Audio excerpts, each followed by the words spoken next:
Our first panel this evening will share their views on the trends in the healthcare design and delivery. May I remind you again to keep your microphones on mute. Welcoming our panelists for this session, Dr. R. Kishore Kumar, founder and chairman, Cloud9 Group of Hospitals, Prabal Chakrabarti, an experienced health advisor, and Pranav Chopra, founder and managing director, Crimson Healthcare. Dr. Shraddha Goenka, founder and managing director, Biotech Desk, will be moderating this panel. We regret that our fourth panelist, Dr. Karthik Anantharaman, is unable to join us today. Without taking much time, over to you, Shraddha. Thank you, Shivani. Thank you, Shilpa, for inviting me to this session of Mumbai Angels. And I'm here to moderate this session on the edge of medicine, innovations in lab, devices, and biotechnology. So when COVID is holding the world at a ransom, we all think about what is exactly the edge of medicine. Where are we? Haven't we got a cure for it? Why do we get held at ransom by diseases like this? We all take for granted many of the medical breakthroughs that has made us smug and comfortable in our own way. We know that a trip to the hospital will set things right. We have a sense of security that everything will be all right in the end. But we must appreciate the technological advances that have made this possible. You know, the science fiction movie of Steven Spielberg, The Inner Space, where he actually depicted going inside the body, is actually reality today. There are systems and tools which can navigate internally and do internal surgical operations on organs inside your body. The Human Genome Project, which ended in 2003, or rather I should say it was the beginning of beginnings, it kind of was a landmark in this field wherein the entire blueprint of the human population was brought to the fore. It took 13 years and close to $3 billion. And now we are at a time where you can sequence genomes at less than $1,000, maybe $500. So the cost has come down so much because of this technological advancement.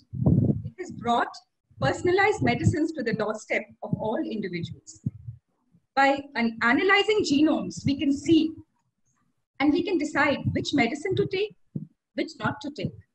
We can also analyze a risk for certain diseases like cancer. Even if you show no symptoms for it, you can have your genome analyzed and have a propensity factor for risk on that. And in fact, argue with your insurance companies to pay lesser premium as well.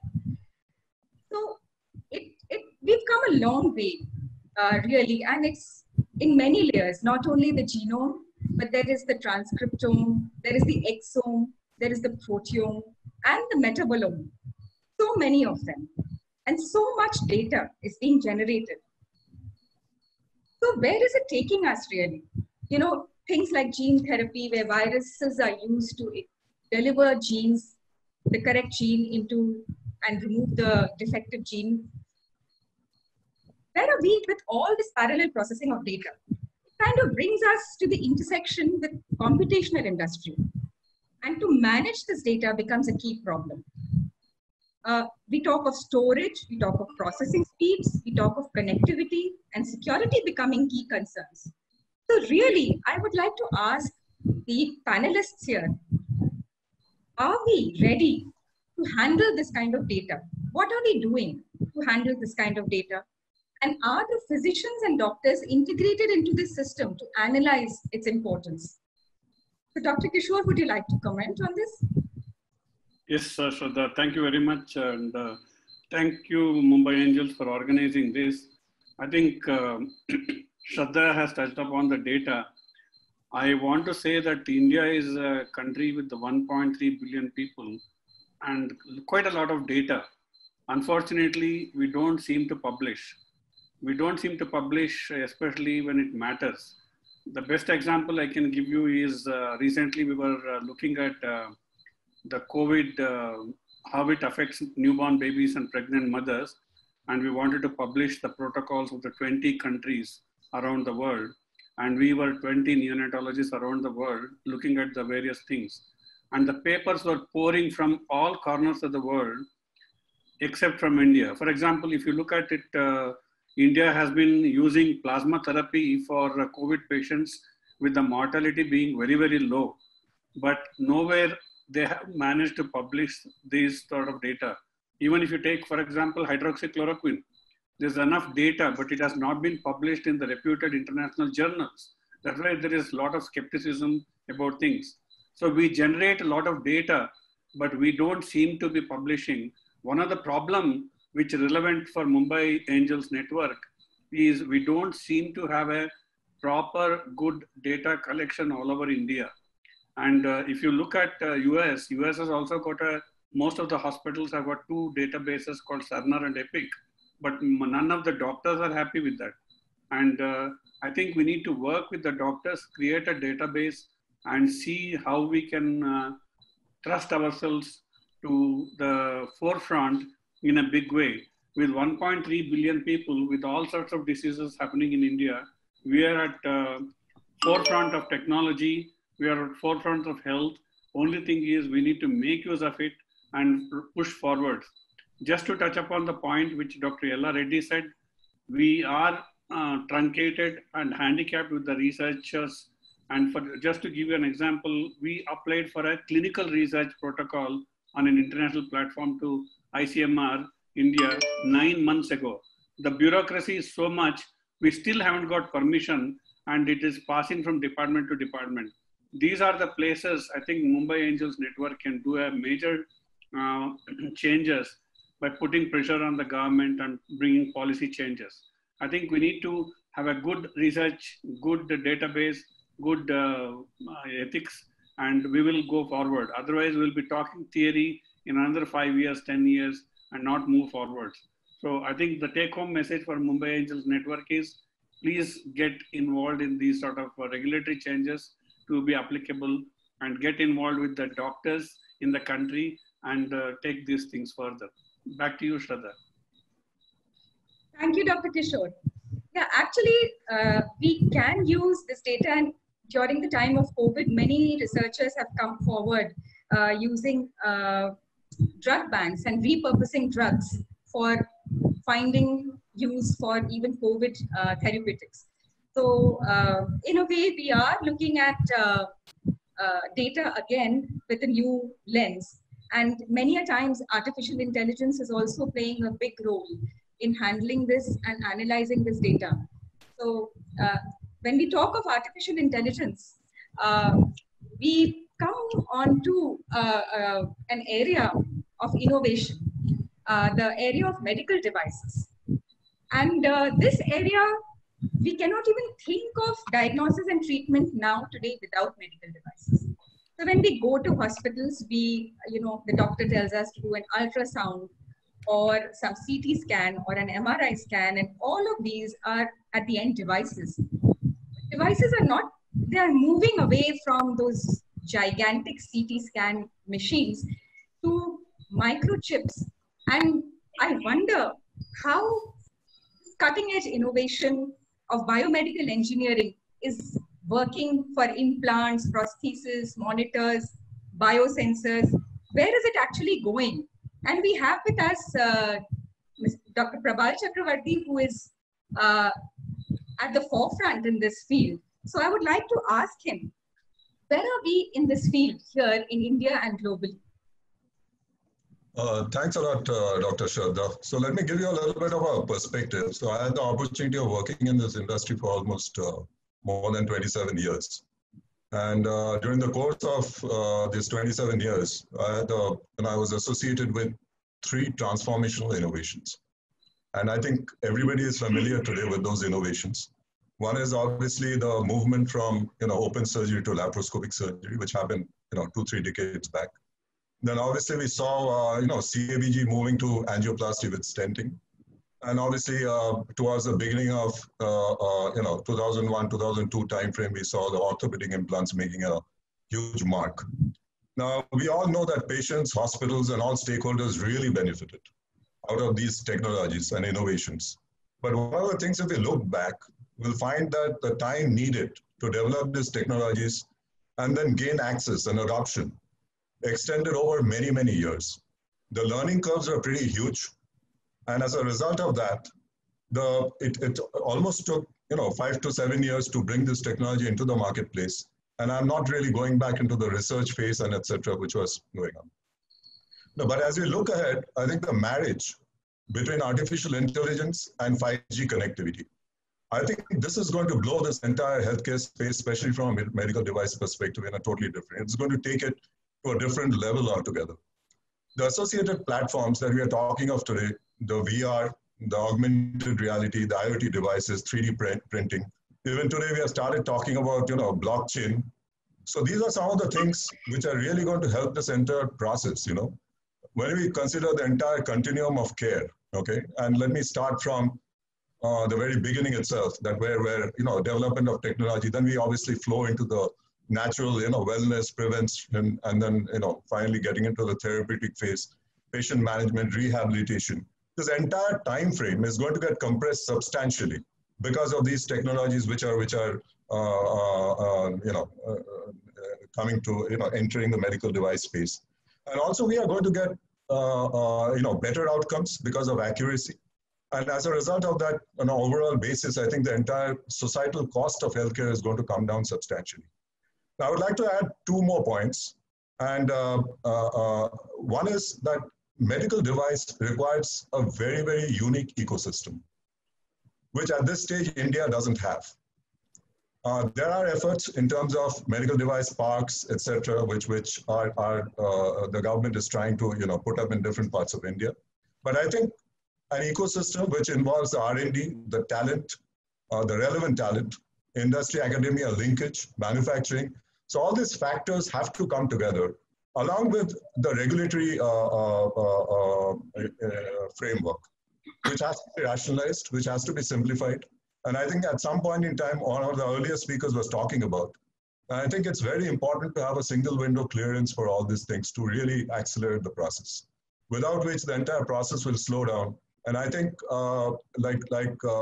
if you really go to the United States, you'll find such ecosystems existing in places like Minneapolis, Minnesota area. And these have developed over several decades. So it's not that something is going to happen overnight, but I think the government, the private enterprises, the public enterprises all have to come together and think of a long-term approach towards development of medical devices in India. So over to you, Shraddha.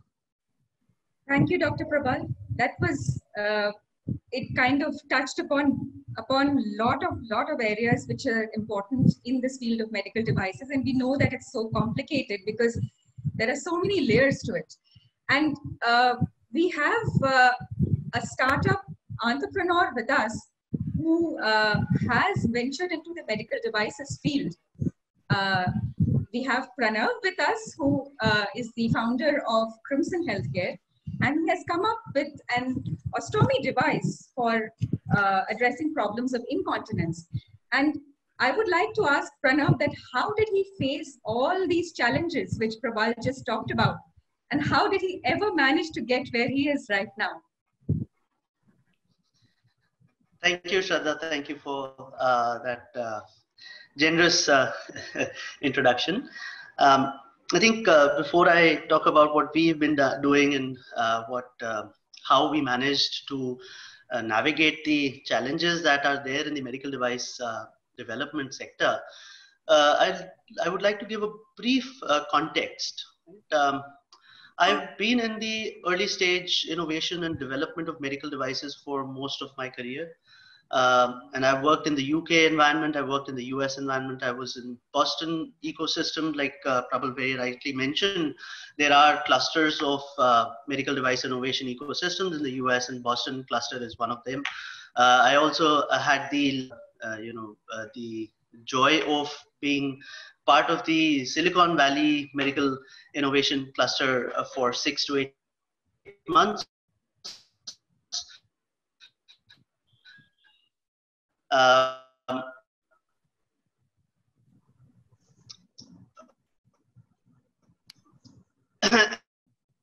And I think my experience has taught me that from learning from these ecosystems and picking up the best of their learnings, right? And I think we've embarked upon with the support and with the initiatives taken by DBT and BIRAC, we have embarked upon at least one of that aspect, which is the innovation ecosystem, right? And that's a small part. Once the innovations are done, they have to be manufactured and they have to be sold. And any entrepreneur venturing into this system, in this sector, needs to understand the entirety of what is required. We need to innovate, and innovation doesn't mean invention, right? It can be very simple things. Repurposing of drugs is also innovation, in my opinion, right? So with innovation, it has to then, conform to regulatory standards. It has to pass the test of patient acceptance, doctor acceptance, and market acceptance. So we have to understand all these segments to begin with. And I think we in India put a lot of emphasis on IoT and digital health, because I think that's something we have built upon. We can stand on the shoulder of giants like the software and IT industry that we have been. But I think IoT is an adjunct, is an enabler, right? It has to go into some device. It has to go into something which is physical, which is hardware oriented. Right? Data has to be generated by devices. And that's where we are still faltering. I faced a lot of challenges finding out good manufacturers, vendors. That ecosystem is very nascent in India. I'll give you an example that in India, we still don't manufacture medical grade silicone, as in the raw. We don't manufacture that at all. And then imagine how many of those people who can import medical grade silicone and manufacture silicone products. No wonder we don't use catheters which are silicone based catheters, which have lesser infection rates and better quality of healthcare delivery. So these are very simple things, but we need to innovate in all of these segments. We need to identify those gaps, and we need to focus with patience and with perseverance to get it to market. And while doing that, and that's what we did, and that's where I'm now going to connect it to what we did to navigate the system, is innovate at every step. We need to figure out what we are making, and we have to be very sure that is what we are working on relevant for the patients, relevant for the doctors, relevant for the country, relevant for the society as a whole. And once you've done that, then when you embark upon the journey, it becomes a little simpler.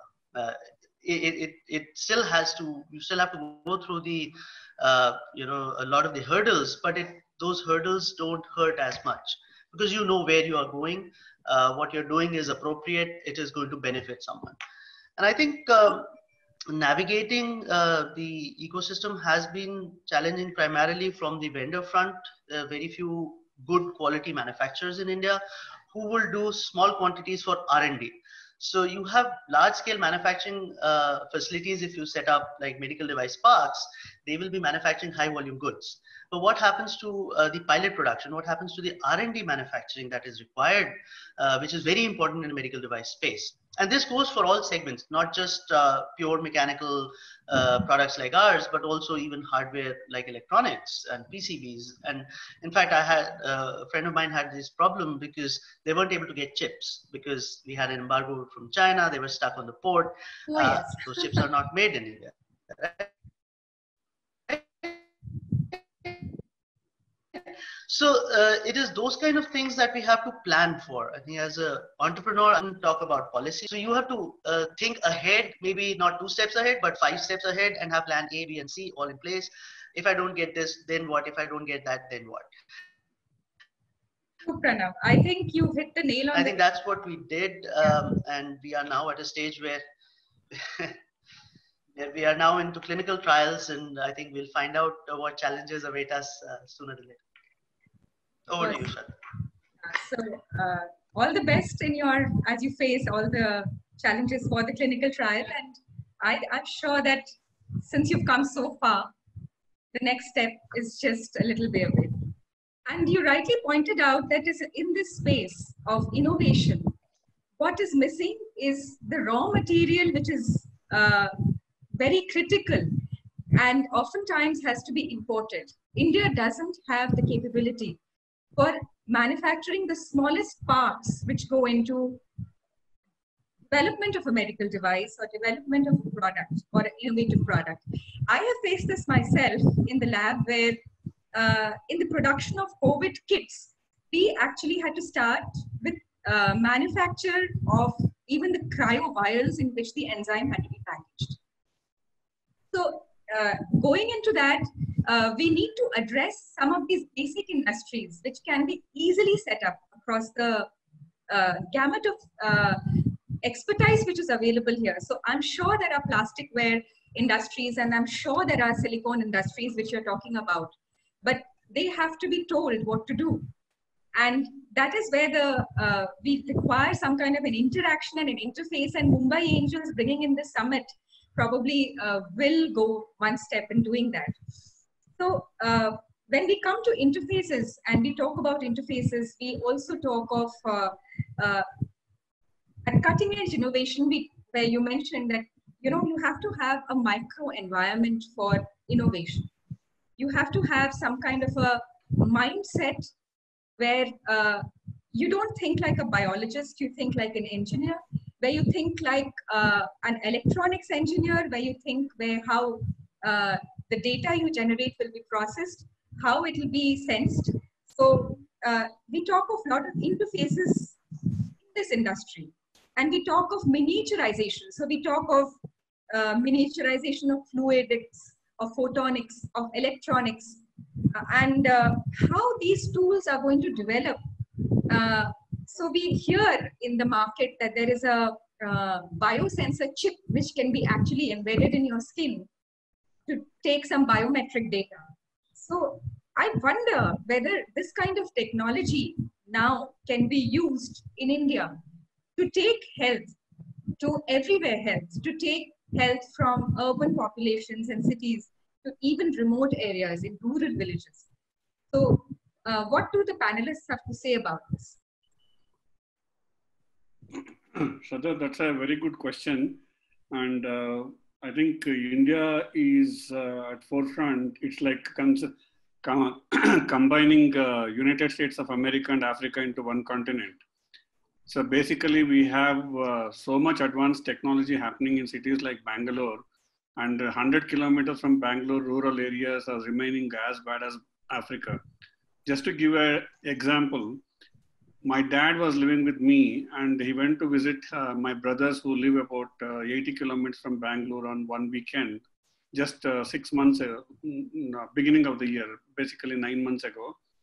And within 10 minutes, he had some sort of a bradyarrhythmia. That means the heart rate suddenly dropped and he died. Unfortunately, in that area, there was no interventional cardiologist and the treatment was pacemaker immediately to save his life, which should have been done within half an hour. And because we had a video call and FaceTime and we had a cardiologist linked to that conversation, we could diagnose that. Otherwise, we wouldn't have known what he died of suddenly. So we have that sort of a discrepancy where in Bangalore, we can do the cardiac catheterization, everything in half an hour and send them home, just like in the US. And then we have a rural areas where there is no cardiologist, no pulmonologist, no specialists. So the discrepancy in the health sector is quite high. And all the photonics you were talking about, we can only match, we start using telehealth in a big way. And telehealth, fortunately, the pandemic has affected in such a way.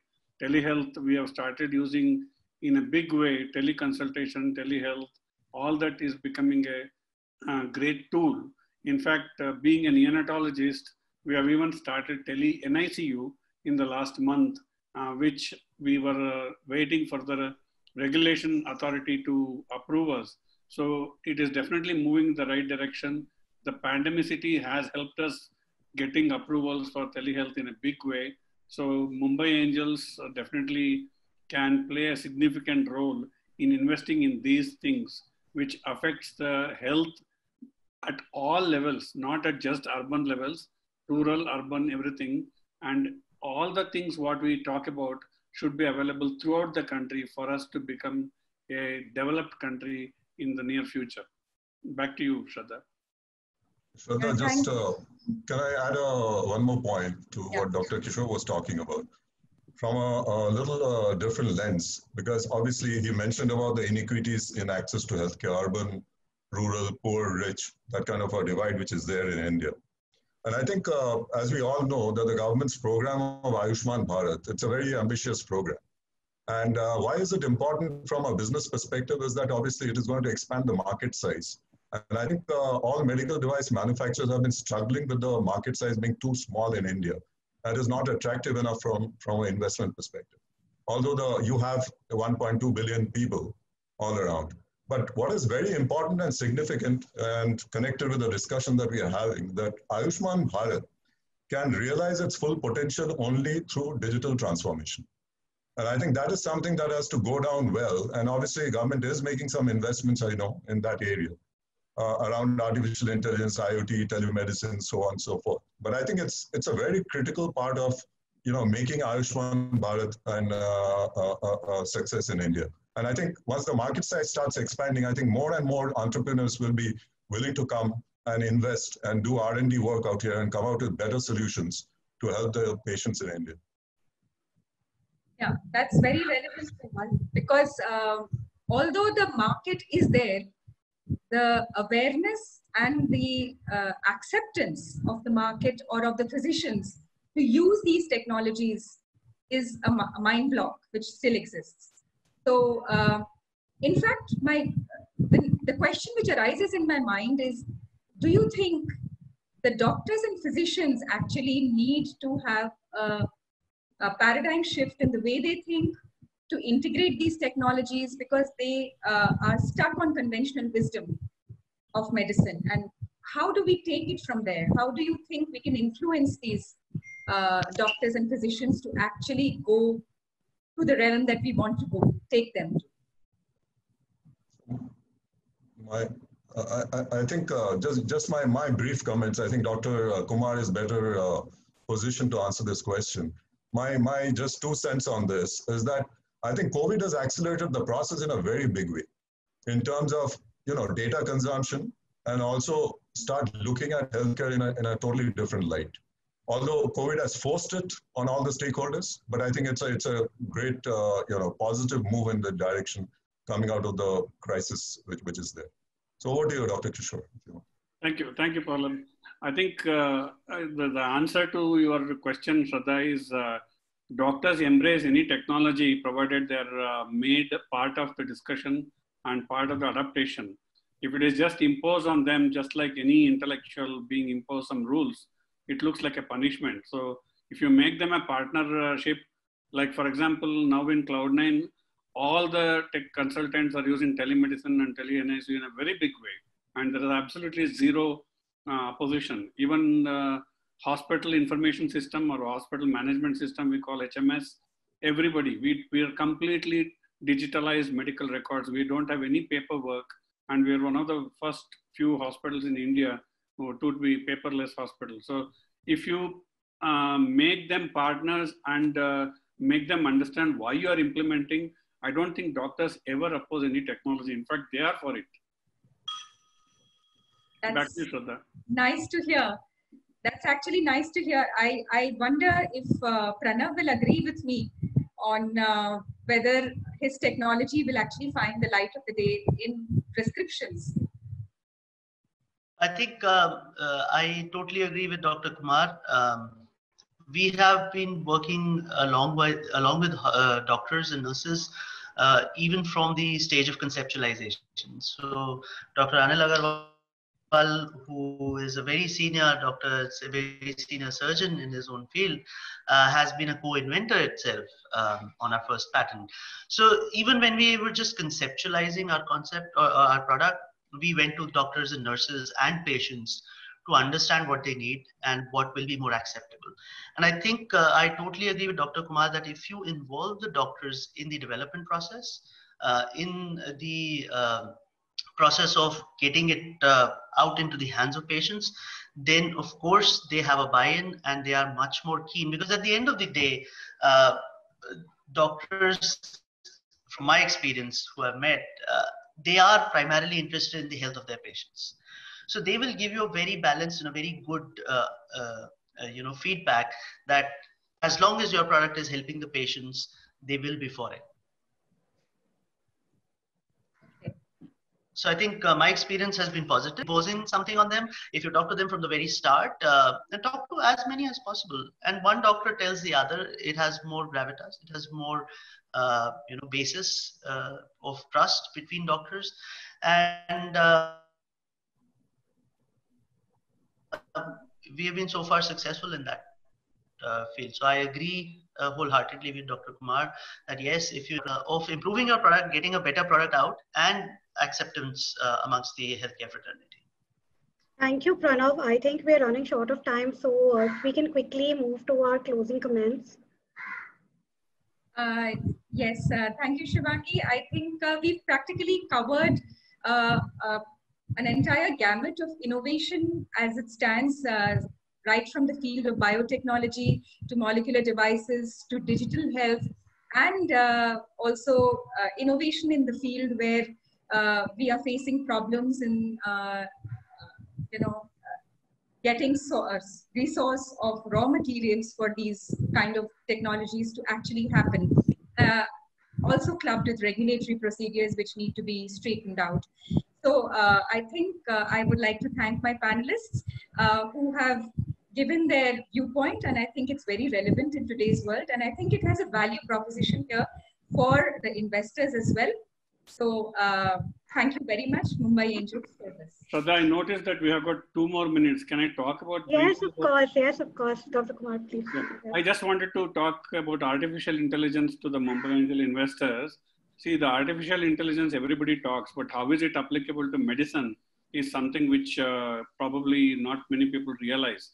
For example, 2 Israeli people who did Harvard MBA came back and set up a artificial intelligence of how to interpret the CT scans of brain of individuals who are suspected to have stroke. And that artificial intelligence incorporation into the CT scan reports fetched them quite several millions of dollars. And that's a simple artificial intelligence. In the middle of the night, if you are doing a CT scan, you don't need a radiologist to say whether you had a stroke or not, and that can generate a report. And that sort of a thing, artificial intelligence, which was created by the Israelis, in fact, they have been invited to India, and they are doing a research in India to see how they can automatize and artificial intelligence to diagnose TB on the X-ray without the specialist. So these sort of things, we have to innovate ourselves. We have the largest clinical material in the world, and we have the intelligent doctors. Mumbai Angels Network has to partner with the doctors to come up with many small projects like this, which can change the world in a big way. We can virtually help eliminate radiologists and dermatologists from the world, which is being talked about. I'm not joking, this is being talked about.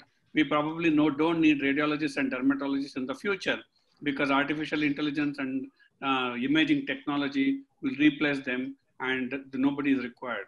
So I think Mumbai Angels Network have to focus on these things to develop these technologies and help for a better world. Back to you. Thank you, Dr. Kumar. I think we have run out of time. So thank you, panelists, for your time and consideration. This discussion has definitely given the audience food for thought. And we hope that we as a network will also be able to support such endeavors in the coming days.